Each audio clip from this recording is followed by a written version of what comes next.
What's happening, folks? Back with another reaction, back with some more Pat Benatar from her 1979 album In the Heat of the Night. And the next tune is Don't Let It Show. Obviously, the all-important factor here is the identity of the placeholder noun it, and whether that's an emotion, a response.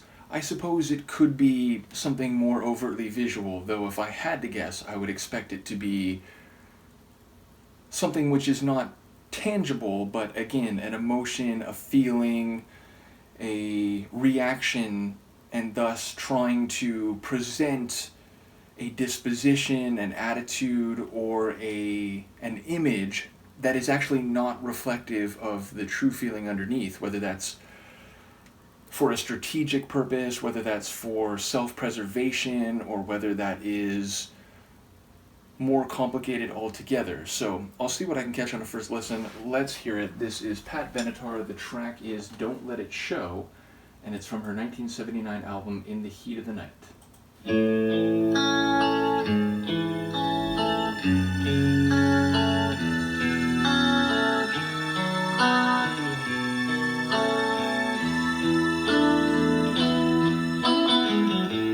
If it's getting harder to face every day,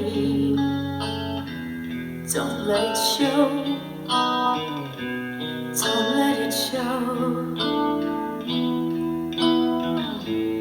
Though it's getting harder to take what they say, just let it go.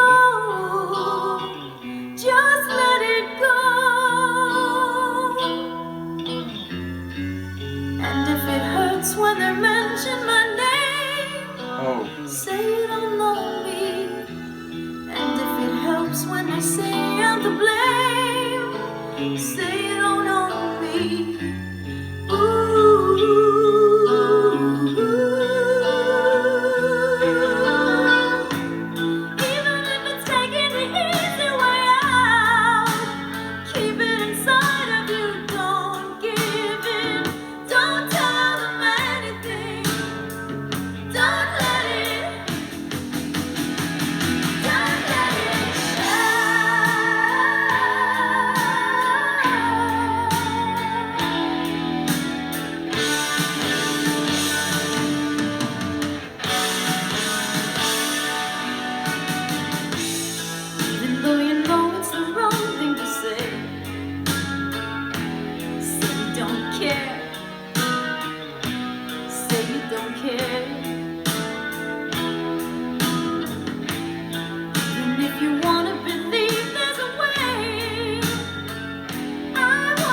love that, and in particular for Pat's vocal performance. She really sounded great on that one, including in the, like, I guess not softer, I mean, even in the slower sections, the, like, what I would call rock ballad sections, she still had some, like, power and intensity to her vocals.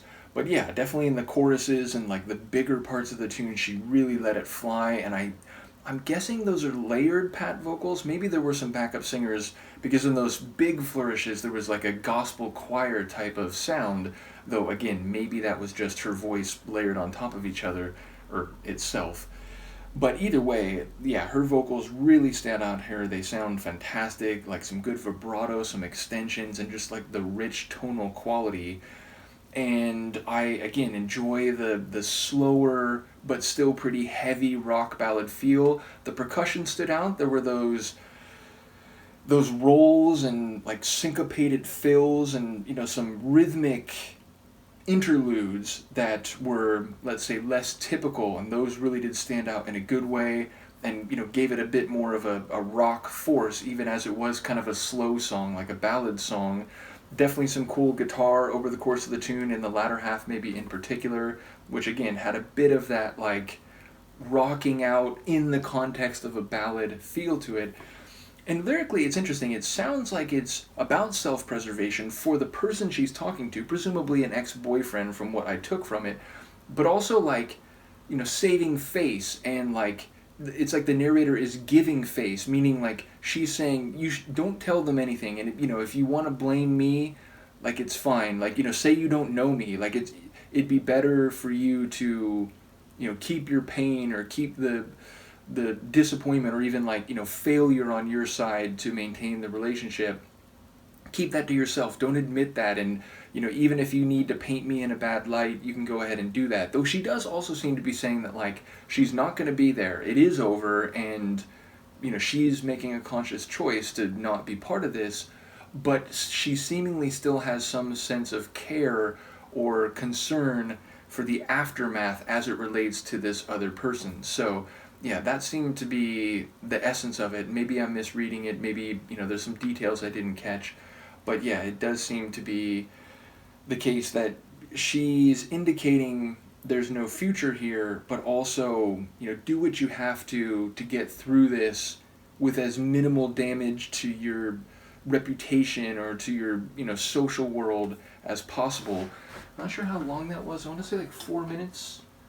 Yeah, just about exactly 4 minutes. But yeah, it felt like it wasn't overly short, but it also wasn't, you know, extended. Like, I actually wondered right when it came around to that last measure change whether it was going to keep going and, you know, have a bit of a, you know, 5-6 minute kind of, you know, like longer ballad type of form, or whether it would cut off. And then, you know, it did reach that final moment. So yeah, kind of like right in the middle range, which I guess is not all that interesting as commentary, but as it ended I was thinking about what length it had been.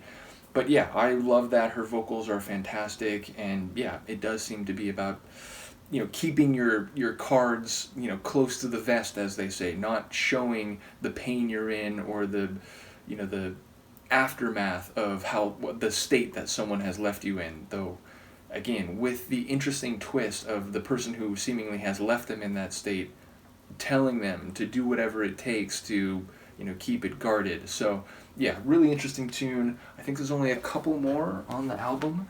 Let me just make sure I'm right about that. Yeah, No You Don't and So Sincere. And while we're here, let me just make sure. Yeah, I haven't reacted to No You Don't.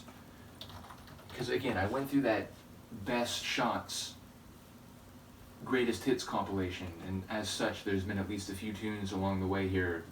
Like Heartbreaker, again, was in that Greatest Hits compilation. So yeah, but it doesn't look like we've reacted to either of those, so we have 2 more to go in this album, and then we shall be on to, what is the next one? The next one is Crimes of Passion, 1980. So we'll look forward to that. Let me know what you think, and I will see you for the next one. Peace.